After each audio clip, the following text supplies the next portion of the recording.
This is so stupid. So I've heard this comparison get thrown out a lot since getting into Persona 5 last year. A comparison that basically boils down to, Goro Akechi, you mean like Yagami? And for some stupid reason, I can't let it go. It pissed me off. And that got me thinking, why? What's the real difference here? Because on the surface of it, yeah, these two characters are extremely similar. From their character design, to their jobs. It's the high school detective, Goro Akechi. Good or evil, it's not our call. All we have to think about is catching him. To the way they talk, their fake personas. Sorry, did I keep you waiting? Excuse me. I couldn't help but notice your uniforms. To their crazy nonsense real personality. No, I can't laugh yet. I've got to hold it in. They're all gonna die. Now, let's see you drop dead one at a time in front of your precious friends! So, yeah, okay, the archetype is the same thing. But here's the thing, they aren't the same character. At all.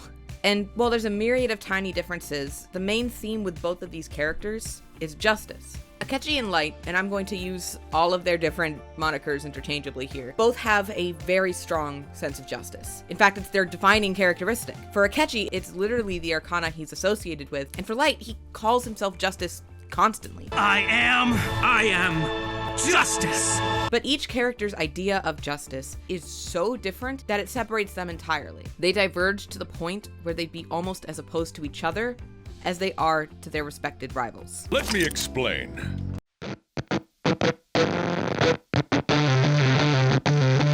Light Yagami is a normal teenage high schooler, top of his class, when he sees a notebook fall from the sky.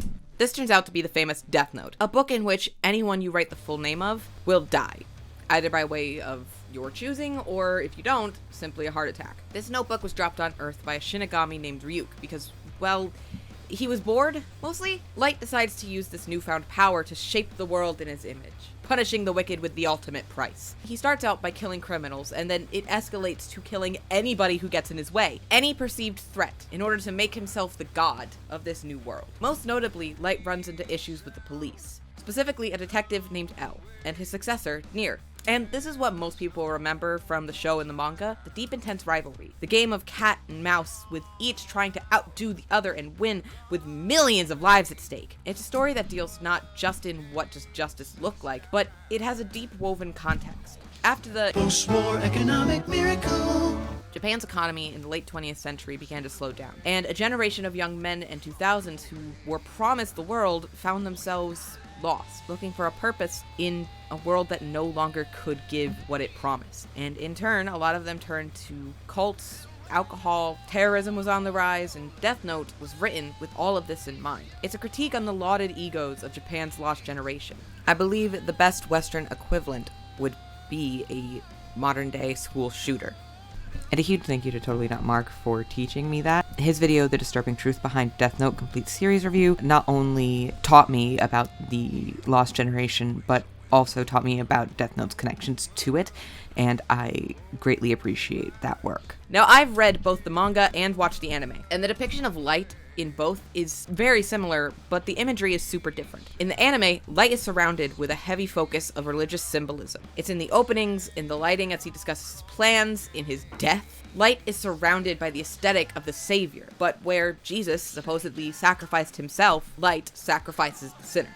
Light sees himself as a god, worth more than anyone else in the world. Special. This is partly due to the power given to him by the Deathnote. It's supernatural in its origin, and his first thoughts are, I was chosen. Even when he's told that it is completely accidental, that he just happened to pick the damn thing up, he still sees himself as the only one in the world who could carry out his plot. The only one who can save us all. Throughout Deathnote, Light spends years creating his world, dedicated to his craft. And with every murder, he loses part of himself. Or perhaps he uncovers something. It's up to the audience's interpretation whether this easy killer was always inside of Light, or whether it's the power of the Deathnote that made him this way. On one hand, he kills hundreds of people in like 5 days with the fucking Deathnote. Before even meeting the Shinigami Ryuk, who explains it all to him, he takes like a day to figure this out and then goes on a killing spree.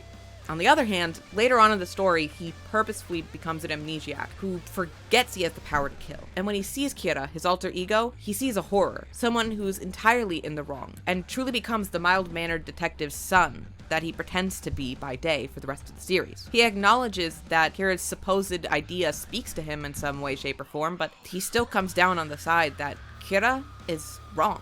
So what makes a killer? Is it the weapon or the man? This is why I liken Light to a school shooter and why I enjoy Deathnote so much. It's the context and the weapons that make him a killer. Every one of the monsters we see every day on live TV started as a teenager, felt that loss and distance, the alienation from society that a lot of us feel in the United States today. And they turned to the easy access of guns to solve the issue. Is there something wrong with them? That they turned out that way where, so let's say, I didn't? Or is it simply all a bad coincidence and ease of access? That is the question that Deathnote asks. And that is what Light symbolizes. And when I first got that notebook all those years ago, I knew I had to do it. No, I was the only one who could.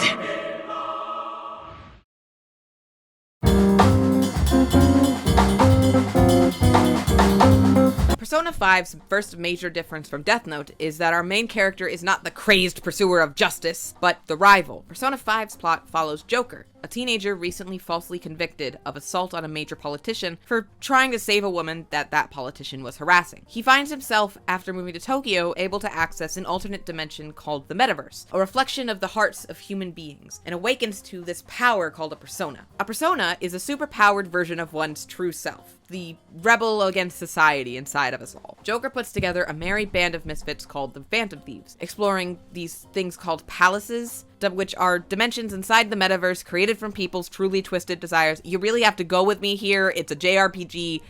You kind of just gotta accept some stuff here. Anyway, he steals their hearts, which basically, okay, so inside of the palace, the person whose cognition has been twisted by a certain desire, whether that desire be greed or lust, or again, there's a lot of seven sins, so we got more religious imagery going on here. They have this thing called a treasure, which is usually something very important to them, which symbolizes their cognition's twisted desire. And if you take that and steal it from the palace, then it removes the twisted desire from the person, forcing them to look at their actions with an objective eye and truly feel the guilt that comes along with that. Basically, Joker and his friends use their power to make evil people and Futaba grow a consciousness. And I knock on her door and I say, Carol!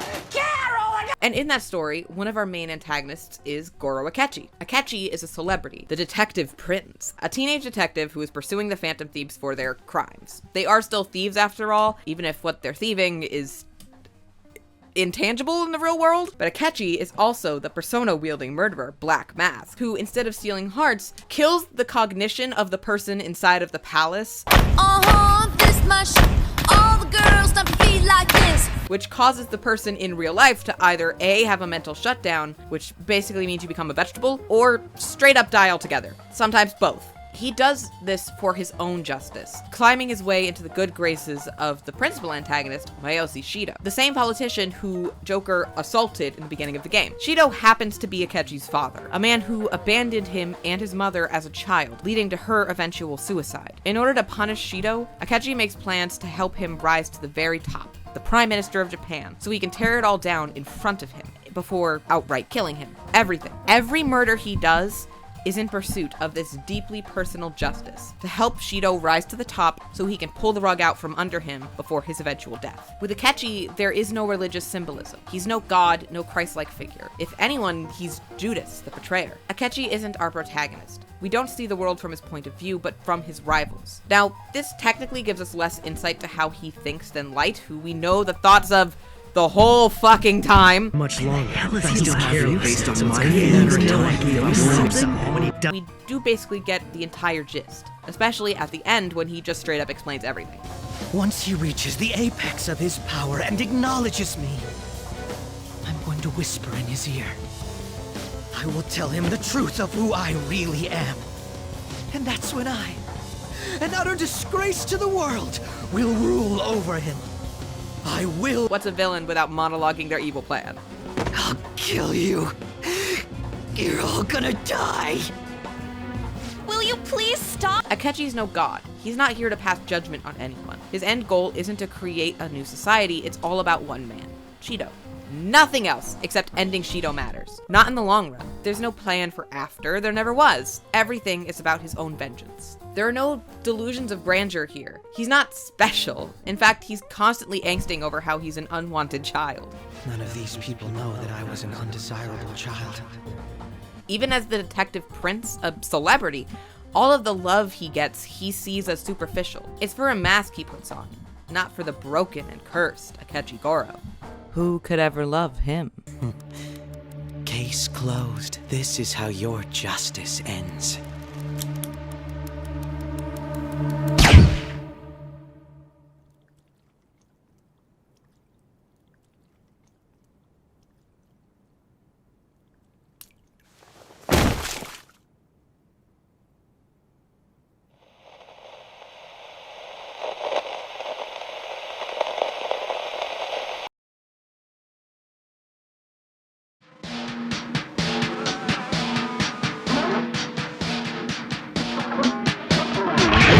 Now, obviously, there are an immense amount of similarities between the two, from their aesthetic down to their personalities, and to be fair and unbiased or whatever, I'm going to list them here now. However, even in those, we will find some key differences that separate these characters. Personality-wise, both are aggressive, mean people layered in this false prince-like demeanor that they keep up in order to keep anyone from seeing what they really are. Which means that they're both pretty good actors. Almost no one sees through their facade, even as their plans begin to crumble. As their victories shatter, it isn't until the very end, their end, that the facade breaks. They have this detective prince archetype that holds a violent, psychotic truth beneath it. Light is charming. He pretends to be kind and good, to care about everyone around him, when in truth, the Deathnote came to him at a pivotal moment. He was 17 and disillusioned with the world around him. We actually do get to see what Light would be like if none of this ever happened to him in his amnesia arc, and it's pretty close to the mask that he wears.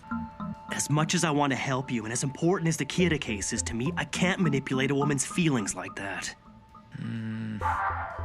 Please try to understand. To me, exploiting another person's feelings for personal gain is unforgivable, and I won't allow myself to stoop that low.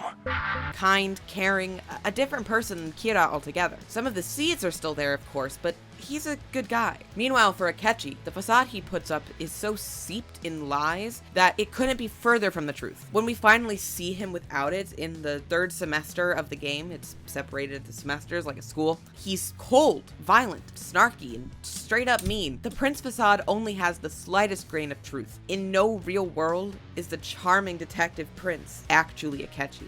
I say real life because of Maruki's reality warping bitch ass motherfucking shit. I think one of their biggest personality mirrors here is just how determined and intelligent they both are. Both of their plans are long games, years in the making, that they both started and in part carried out as teenagers. With, yes, a lot of dumb decisions and murder along the way, but the determination, the patience is remarkable. For Akechi, the entire plot begins when he is 14, and for Light, he starts at 17. Now let's move on to their powers. Both of these motherfuckers get their power from a god, and utilize those demigod-esque powers to achieve their goals. For Light's Deathnote, it's dropped by a Shinigami, as we've said, a god of death. And the power is technically separate from him. The power is in the Deathnote and the Shinigami that he goes on to manipulate. Every bit of power that he has is outside of him, except for his own magnetism, acting, and charm. Everything supernatural about it comes from outside forces, either because he blackmails them, uses them, or they just find it fun to work with them and would like some apples now, please.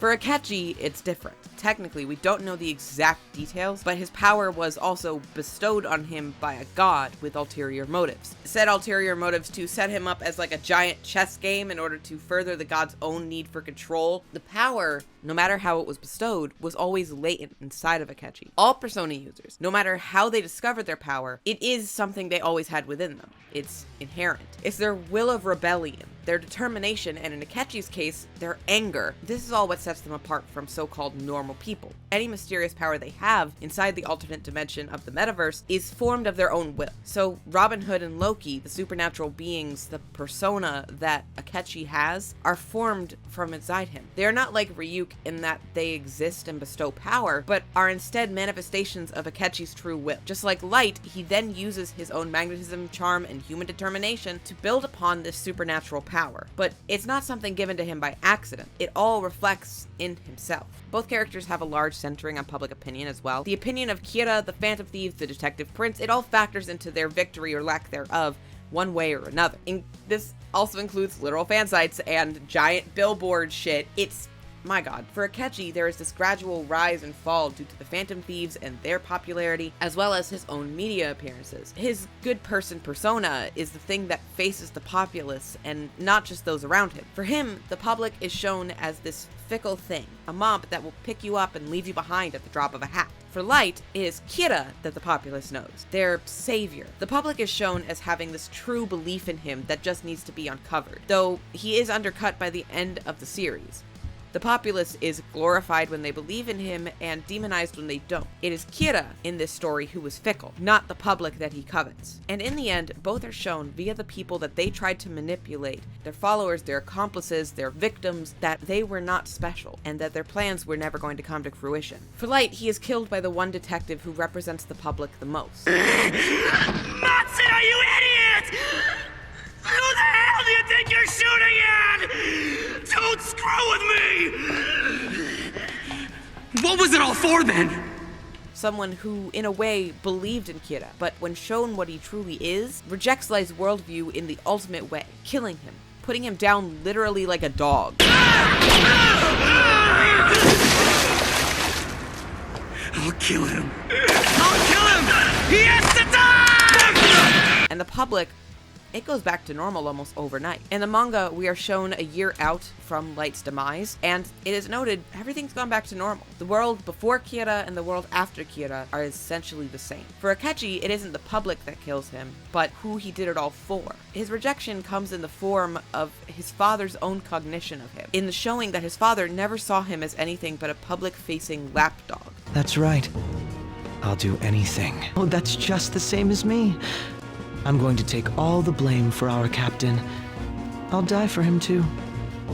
This is what Shido thinks of Akechi-kun, even after making him help with the murders? And the cognition admits that Akechi was made from the start. You wanted to be acknowledged, didn't you? To be loved. You've been nothing but a puppet from the very beginning. Shido always knew what Akechi's game was, or at least suspected. And there was no world in which Akechi was going to be allowed to live past when Shido thought him useful. This just moves the plan up a little. He was going to get rid of you after the election anyway. He was never special, and he never would have won. But he was special. To someone.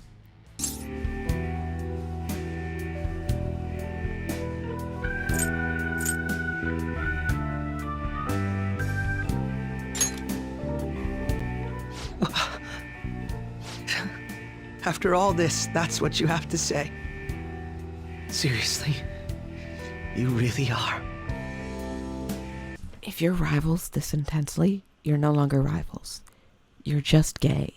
And now one thing we really do have to talk about here is our homoerotic black-haired rivals. A detective needs someone to chase, and or be chased by, after all. And for both Akechi and Light, they find that in an odd, almost unassuming black-haired rival who is special. L's intelligence and connections far outstrip Light's, raising him to this almost celebrity status, at least among the police force, and he has Kira pinned within their first meeting. The only thing stopping him from being like, yeah, Light is Kira, is actual proof, which he cannot get without knowledge of the Deathnote itself. Joker, on the other hand, is just special. He has this ability to connect with people, and his status as a wild card, someone who has multiple personas, raise him above Akechi. Even though Akechi is also a wild card, Joker's ability and willingness to make friends means that he can take on more personas than Akechi was ever going to, because the real power is friendship. Don't fuck with me! I have the power of God and anime on my side! Both duos tease each other with information just to get reactions, explaining plots, taunting each other just because it's fun to do so, and both duos are two sides of the same coin, more similar than different. For Akira and Akechi, both can be considered unwanted children, from rocky lives caused by pain that emanates from the same man. All this is to make Masayoshi Shido, my father, acknowledge me, then exact revenge on him. My very existence is nothing but a scandal. My mother's life turned for the worse after she had me, and died. Please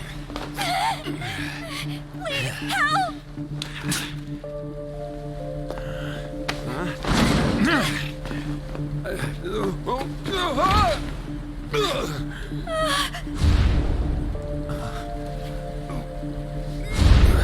Damn brat! I'll sue! Wild cards, intelligent, pitted against each other by a god. If their positions were switched, they'd likely take the same steps. For Elle and Kira, they're both really intelligent detectives, rising to great heights with similar interests that cause them to become sort of friends over the time they know each other. In fact, for both duos, they're good friends, but they are rivals because they are a form of justice at odds. In fact, it is the same archetype of justice, but from a different, more moral point of view. For Elle, killing in the way Kira does is wrong. Make no mistake, we're witnessing an atrocious act of mass murder, one that is unforgivable. It makes him no better than the criminals he claims to damn, while for Joker and his thieves, instead of using their metaverse powers to kill, as Akechi does, they make the monster basically grow a conscience and confess on their own. If his mind shuts down, he can't admit his crimes. Narrative sets up the rival as the more morally correct of the duo. Now, Joker and Elle are very different characters, do not get me wrong. Joker is a smooth, cool, bit of a mess, but mostly a blank slate for the player to project themselves onto. And Elle is an autistic-coded loner who enjoys sweets and mind games, and is his own person in his own right. But they serve the same role, a mirror, held up to their rival to show them what they could have been, once upon a time if they hadn't given in to the darkness inside them, into vengeance instead of justice. I am justice! I protect the innocent and those who fear evil! I'm the one who will become the god of a new world that everyone desires! All those who would oppose that god, they are the ones who are truly evil!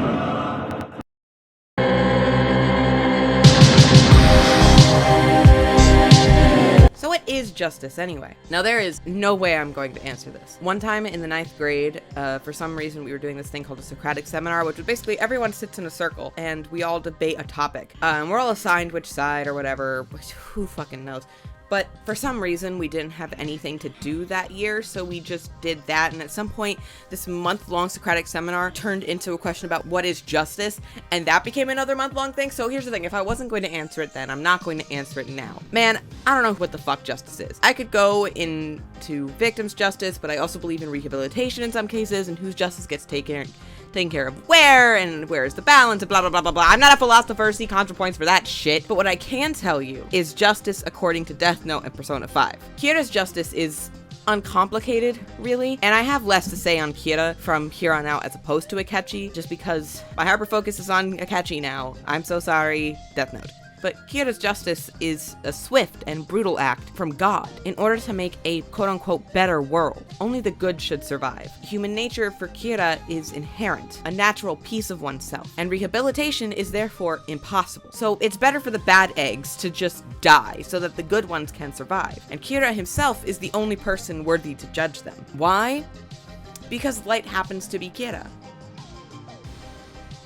For Kira, his outlook must be imposed on everybody else, so it makes sense that any bad things that Kira does are excused. For Akechi, for Black Mask, justice is extremely personal. There is no larger goal or ambition. Justice is to be taken into your own hands and divvied out as you see fit. His justice only supersedes others, like Haru, whose father he ends up killing, by circumstance. He takes justice into his hands, and if that tramples someone else's justice, again, Haru getting any from her father, that's their problem. Shido has to rise, so Akechi can take satisfaction in his fall. Anyone in the way is merely collateral. He doesn't see himself or this as something necessarily good or moral, or even something that others should be aspiring to. This is about him and his vengeful justice for what Shido did to his mother. See, with both characters, their ideas of justice are what is mostly important to them, but because of their very separate and different upbringings, how they go about their very similar sort of murder for justice kind of idea diverges. Light is beloved, the favorite son, top of his class. It's society that he believes has failed, but he himself, Light, has been loved. His parents care for him. He's got great expectations for his future, so he believes himself worthy of that love. And in turn, that he is special, that he alone can fix the world. No one else could do this because no one else is him. It's easy for him to fall into that delusion. While Akechi was abandoned, unwanted. His father left them, and then his mother herself, so he clings to the personal anger and justice as a way to justify his existence. No one wanted him. He's not special, and that gives him the freedom to get back at those who abandoned him. The differences between Light and Akechi's upbringings creates a case of being innately justified versus needing that justification.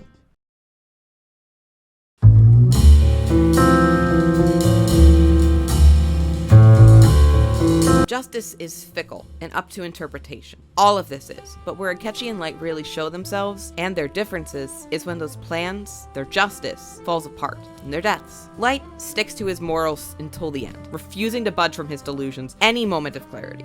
Since Kid's appearance 6 years ago, wars have stopped, and global crime rates have been reduced by over 70%.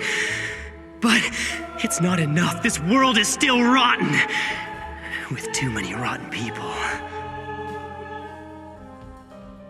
Somebody has to do this! And when I first got that notebook all those years ago, I knew I had to do it. No, I was the only one who could.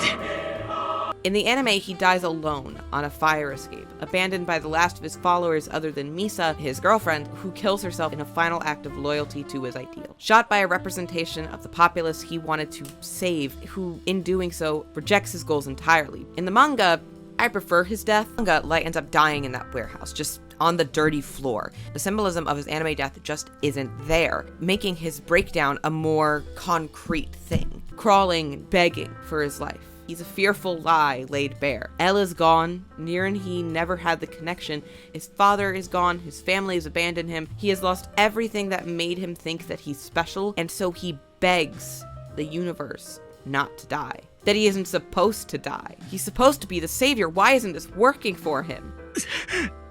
Someone... What do I do now? It's because his justice was always just a thin veneer for a god complex. It was never true. Akechi dies twice. In his quote-unquote real death, he's also faced with his plans falling apart, his own cognition with a gun to his head. Joker, after Akechi attempts to kill him, lives. And Akechi's cognition faces him and tells him he was known from the start. And so he laughs, and he accepts. I was such a fool. If he was never special, then this just makes sense to him. He was just always what he thought he was. So it makes sense that this fool's errand of vengeance was doomed from the start. All that pain that he caused was for nothing in the end, and he recognizes that failure, staring down the literal barrel. He comes to terms. He shoots a bunk door to save Joker and his friends and lets the cognition end him. A final sacrifice, almost heroic. In Royal, the DLC's end, it's not even about his justice anymore. He's come to terms with the fact that he was always just a puppet, and he refuses to be again. He would rather have died in that engine room than live and make the same mistake, something I don't think Light would do. What's a life worth in a reality that was cooked up just to satisfy someone else? I say none. Which is why if you do everything correct in Persona 5 Royal, Akechi Goro gets to live.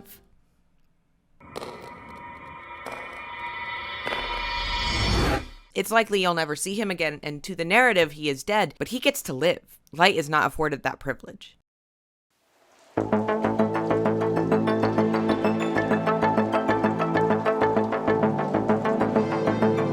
Honestly, I want to say there was a point to all of this, some deeper meaning in how Akechi differs from Light, but in all honesty, I just really like Goro Akechi, and the comparison ticked me off for some reason, so now it's your problem too. Both of these characters, when boiled down to their core, are essentially warped perceptions of justice and what remains when that is stripped away. When you realize your lofty goals were all for naught, what do?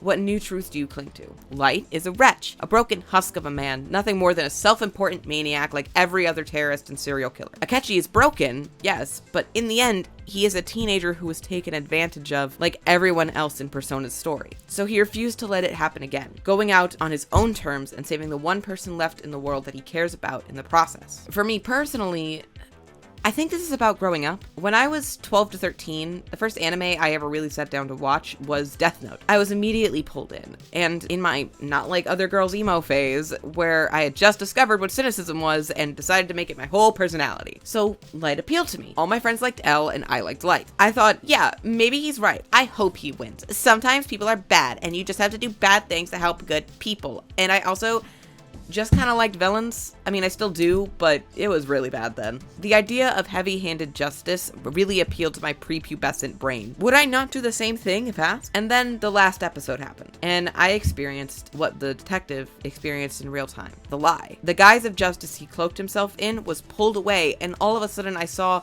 a crazy asshole who thought himself a god and was really just some guy. Kira, I would never dream about living in a world without light. Yes, that would be dark. Cut it out! There is nothing special in Light. Holy shit! It was my first real experience with having been tricked, pulled in by a character, and being forced to look at myself through that. Akechi I encountered last year when I was like 23. I'm an adult now, and I'm still drawn to the cynical villain type, but now I see his plan for what it is. The tragedy I see is in the people Akechi hurt along the way. Wakaba, for instance, a single mother who was just trying to do research, and that research got in Shido's way, and so Akechi, for his own personal reasons, ended her. She didn't deserve that, and neither did her daughter, who Shido blamed for her own mother's death for years. Akechi is at fault for what he is, but he's also a child, and there's a distinct difference between him and Light. A manipulated kid as opposed to being the manipulator. There's so much more nuance here with Akechi than there is with Light. He deserves the rehabilitation that Light scoffed at. His premature death is a tragedy as opposed to just desserts. So much so that even the main character really wishes for him back. Maybe that's the real difference. No one wished for Light to come back. So yeah, I love Akechi. I had to film this video 3 times because I had 2 different hard drive failures. So I'm sorry if this video is a bit short and sweet. I've been working really hard on my Supernatural project that I have been trying to do for about a year, and I also lost a lot of footage from that. So unfortunately, that's going to not come out by the end of the year. I'm really hoping this video comes out by the end of the year, but thank you for sticking with me, and thank you for watching. I truly appreciate you being here, and if you're new here, I stream on Twitch every Tuesday and Thursday from 7 p.m. on, and I go through full playthroughs of video games. Currently, we're doing Kingdom Hearts 2 and Tears of the Kingdom as of December 2nd, 2023. A huge shout out to my patrons, Nivek Link and Charlie's Art. You guys are the best. I can't believe you're still supporting me after all this time. Keep an eye out for that Supernatural video as it comes out, and I will see you all next year. See ya.